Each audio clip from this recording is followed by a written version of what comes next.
likely some kind of point-to-point internet connectivity or some space connectivity, some way of doing it without wires. Future on-orbit construction, the distributed networks and aggregation of satellites and a coordination of multiple systems, being able to build things on orbit that before could only be launched as a single piece is going to be a big part of the future and the technology that emerges out of these types of events.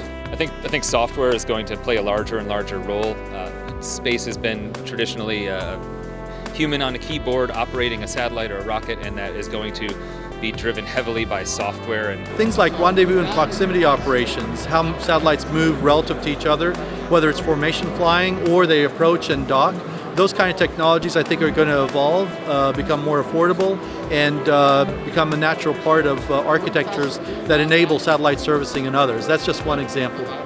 Higher reliable equipment, basically. Ever since 3D printing became mainstream, to see a 3D printer in every home, and I think one day we'll be there. There's this vision of like Star Trek, and I think it's becoming closer and closer. I think it will allow us to make a quality tool in a lesser amount of time for a lesser cost, which are the two driving factors: delivery and cost. It's a little out there, but it's starting.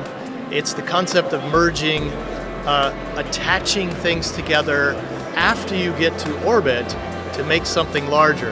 And that trends itself into the construct of space services. Things are getting smarter, and that's true in the space business as well.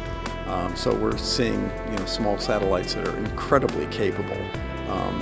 We're doing the satellite servicing business, so these are automated systems that robotically will dock and service satellites with very little human interaction. Large fabrication of next mile infrastructure on orbit, and then going beyond orbit. So telecommunications or laser comm relay and things like that are going to be very interesting to follow.